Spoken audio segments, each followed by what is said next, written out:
Bonjour les amis, alors aujourd'hui, petite vidéo de rentrée en septembre, euh, avec une thématique qui m'a touché tout l'été et que je vois apparaître beaucoup en séance en ce moment.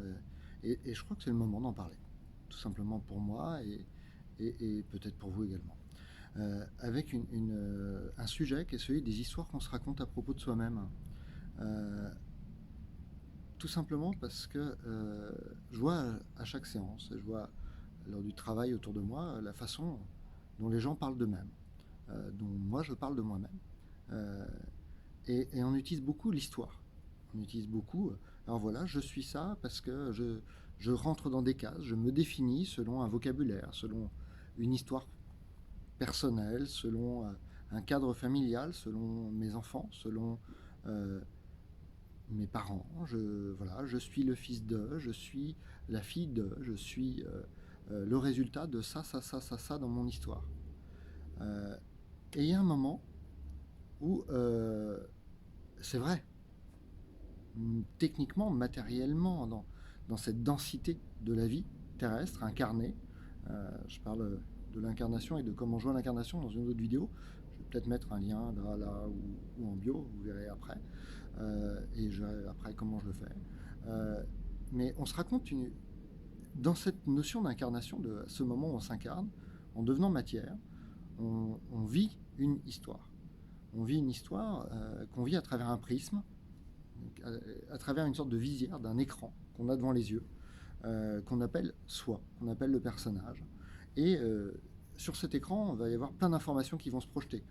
Il va y avoir toutes les informations qu'on nous a transmise, tout ce qu'on nous a enseigné. Donc il faut faire ci pour être bien, il faut faire ça pour être bien, il faut ça, il faut ci, il faut ça. Beaucoup d'injonctions, souvent paradoxales, et souvent émises par les blessures de ceux qui nous les racontent. Il y a toutes les injonctions qui viennent de l'école. Pour faire société, il faut ça. De la religion, tu ne tueras pas, tu ne voleras pas, tu ne feras pas ci, tu ne feras pas ça. Et il y a toutes celles qu'on a auto-générées. Donc, moi, je ne mérite pas ci parce que ça, parce que ça, parce que ça. Ou je ne peux pas être aimé. Ou je suis rejeté. La société ne veut pas de moi. Mes parents ne veulent pas de moi. Mon histoire ne veut pas de moi. On se crée un personnage, on se crée une histoire et on lui donne de l'épaisseur, et on lui donne des couches. Et ces couches, on les plaque sur l'écran qu'on a devant les yeux, l'écran qui nous permet de percevoir le monde dans cette vision très matricielle qu'on a du monde, avec plein de personnages, plein de scénarios, d'histoires, des histoires dans lesquelles on est, des histoires dont on est spectateur, des histoires dans lesquelles on s'implique, des histoires dans lesquelles on fait le choix de plonger. Parce que, non mais voilà, je savais que ça allait pas être terrible, mais j'y vais quand même. Parce que il faut que j'y aille. Et un moment, qui peut venir assez vite, 2, 3, 4, 5, 6 ans, 7 ans, on finit par croire qu'on est cette histoire. Et donc tout ce qui se passe dans le monde, tout ce qui passe devant nos yeux, devant notre écran, devient complètement teinté de l'histoire qu'on se raconte de nous-mêmes. Alors en psychologie, on va parler de biais de confirmation, biais de validation. Forcément, moi, mon couple a échoué, mon mariage a échoué. C'est normal, hein, tous les gens que je vois autour de moi, tous leurs couples plantent. Oui, mais on oublie juste de regarder tous les couples qui tiennent, ou tous les couples qui se construisent différemment, ou tout ce qui émerge en dehors de ce qu'on croit et de ce qu'on fait devenir nos propres perceptions et notre façon de voir le monde. Et ça, c'est complètement hallucinant, parce que ce qui n'est au départ qu'une perception, ce qu'est un écran, finit par devenir notre histoire. Et donc je deviens cette histoire. Et je m'attache à cette histoire. J'ai de la tendresse pour cette histoire, j'ai de la compassion pour cette histoire. En hypnose régressive, on voit beaucoup ça. Ce sont des histoires qu'on raconte. Pas que moi je raconte, que la personne qui est en séance avec moi raconte. Mais c'est une histoire qui est juste pour elle, qui est une histoire qui lui permet, dans son évolution aujourd'hui, de réparer, de résoudre, de rencontrer des états, de rencontrer des émotions, de libérer des choses, d'aller dans une rencontre d'elle-même à l'intérieur. Mais ça reste des histoires. C'est pas je suis cette vie qui s'est vécue au Moyen-Âge. Non, aujourd'hui, je ne suis pas au Moyen-Âge. Je vis une vie en 2022. Alors, ok, vie antérieure, vie symbolique, vie métaphorique, on peut appeler ça comme on veut. Vie parallèle, vie matricielle. Enfin, mettez les termes que vous voulez et qui vous vont. Mais ce qui compte, c'est ce que ça nous apprend sur nous maintenant. Et ce que ça répare en nous maintenant. Y compris en réparant des traumas qui sont liés à notre petite enfance, qui sont liés à la perception du monde qu'on a eu en arrivant dans l'incarné, en disant voilà, je peux, ah non, je peux pas, ok, d'accord, je peux pas. Et puis là, je peux pas non plus. Et puis là, on me dit non. Et là, on me dit non, t'as pas le droit de faire ça.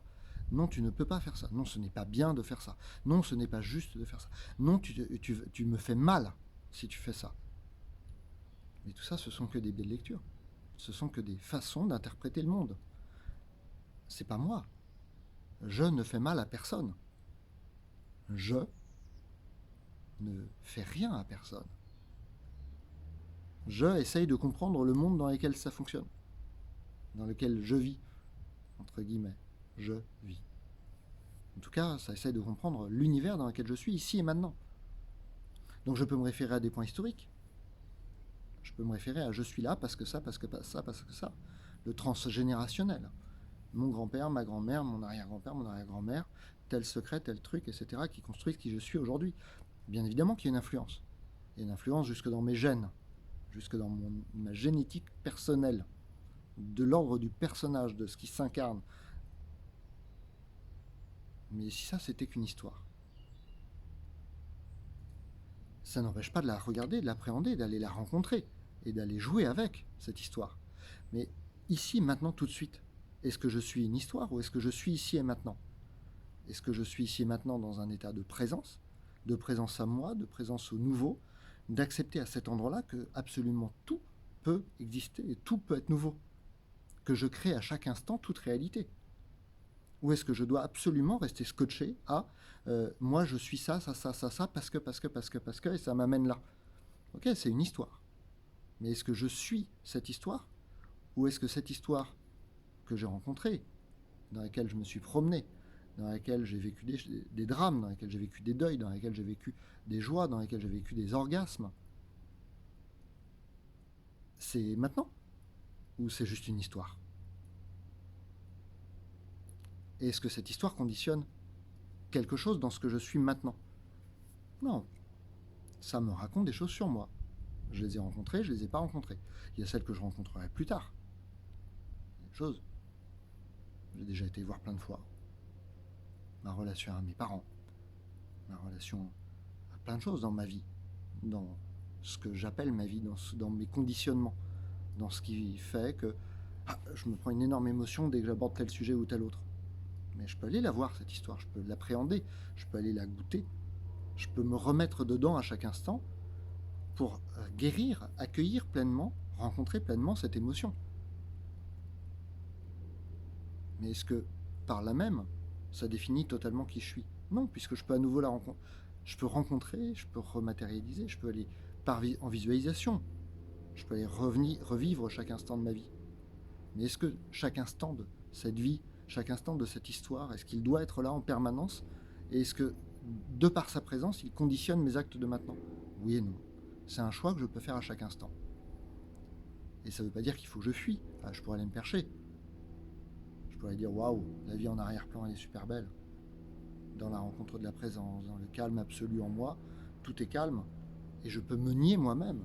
Je peux nier mes émotions. Je peux étouffer mes émotions. Je peux étouffer ce qui est magie. C'est une solution. Ça serait de percher. Est-ce qu'aujourd'hui, c'est ce que j'ai envie de vivre?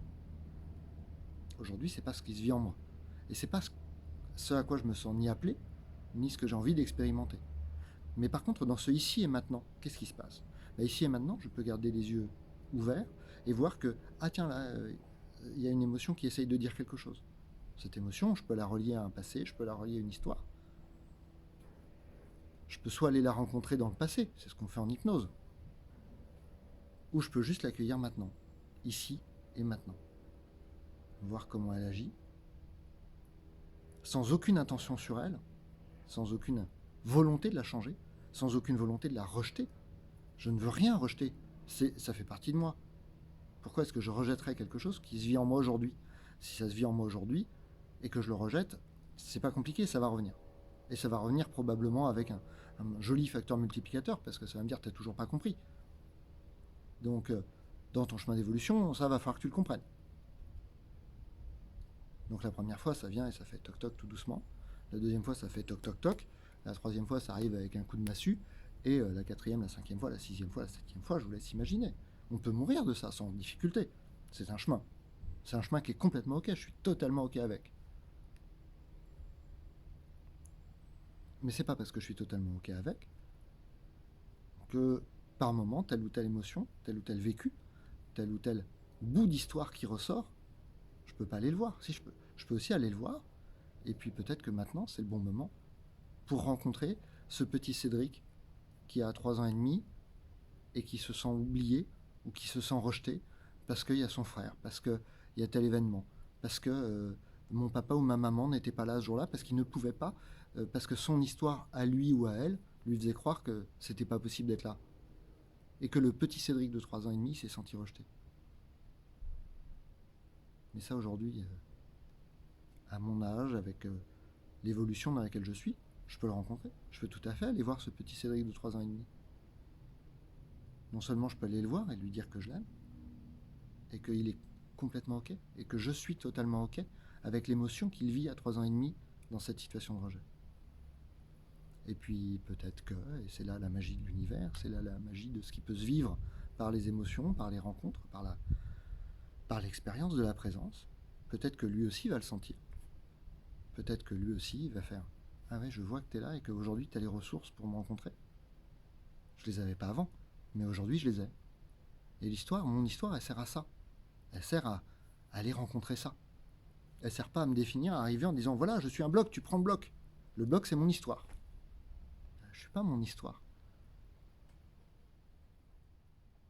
Je ne suis pas mon histoire. Mon histoire c'est une histoire. Mais ce n'est qu'une histoire. Ce que je suis ici et maintenant est totalement ouvert, totalement libre, pour être entièrement recréé à chaque instant. Et tous les choix que je peux faire maintenant ne sont pas forcément liés à mon histoire. Ils peuvent l'être. Des émotions, des blocages, des peurs, je peux aller les voir ou pas. Il y en a que je ne vais pas voir. Je vais être... voilà, aujourd'hui, il y a un certain nombre de choses chez moi que je n'ai pas encore complètement été voir. Je n'ai pas été tout au fond de la douleur. Il y a un moment, voilà, c'est pas le moment. J'en suis pas prêt, pour plein de raisons. Chaque chose en son temps, et puis tout peut pas être pris tout en même temps non plus. Il y a des fois où il y a un gros blocage qui saute d'un coup, et puis des fois des tout petits, et d'un coup ça reste. Et puis allez, c'est pas grave, celui-là, il est moins urgent à traiter aujourd'hui. Il y a de la gestion de priorité. Mais ce que je voulais te partager aujourd'hui, c'est vraiment ce chemin-là qui notamment a vraiment fait mon été. En voyant comment des réactions qui étaient conditionnées par des peurs, par des doutes, par des croyances à l'intérieur de moi. Et puis comment le discours d'un très grand nombre de mes clients fait qu'aujourd'hui, il y a ce truc qui dit « Non mais ok, ça c'est ton histoire. Ok, merci, elle est belle ton histoire. Mais c'est une histoire. Et qui es-tu toi maintenant ? Qu'est-ce qui se passe en toi maintenant ? Éventuellement dans la séance, en hypnose régressive, on va aller voir. Et peut-être que ça ne va pas se présenter, mais il va se présenter d'autres choses. Parce que l'histoire n'est que l'histoire. Et autant elle est importante, autant c'est pas on n'est pas obligé de la porter comme un fardeau. On n'est pas obligé de se la trimballer comme un fardeau. Et c'est une possibilité qu'on a à chaque instant de dire « Ok, je reconnais que ce n'est qu'une histoire qui me conditionne, qui crée beaucoup de choses dans mes émotions, dans mes réactions, dans ma façon de me positionner dans la vie, de ma façon d'interagir avec les uns et les autres. Mais ce n'est qu'une histoire. Et je peux l'accueillir d'un endroit de détente, d'un endroit de calme. Alors pour ça, il y a plein d'exercices, il y a plein d'approches, il y a plein de voies. Et toutes les voies sont justes. Si vous voulez une voie douce, vous pouvez aller faire de la méditation. Si vous voulez une voie un peu plus hardcore, il y a plein de façons de faire. Tout peut être une voie d'éveil et de cette rencontre de ce qui est vrai en soi maintenant. Et je crois que le tout premier pas, c'est de se rendre compte qu'on n'est pas cette histoire. et que cette histoire ne nous définit pas. Elle raconte comment on a interagi jusque-là. Et donc maintenant, je peux tout à fait regarder ça et voir comment moi, maintenant, ça réagit en moi. Enlever une couche, une épaisseur sur la visière, sur cet écran de projection sur le monde qui me projette le monde devant mes yeux et me fait croire que je suis cette histoire. Mais ce n'est qu'un écran. Je peux enlever une épaisseur, ou deux, ou trois, ou plus. Et puis, à partir de là, trouver de l'espace et trouver de la paix entre cette histoire et l'instant présent, le ici et maintenant. Voilà, à partir de là, j'ai juste envie de vous souhaiter une belle intégration de cette histoire, intégration au cœur du maintenant, et non plus comme une définition de qui vous êtes. Et puis je vous dis à bientôt pour une prochaine vidéo.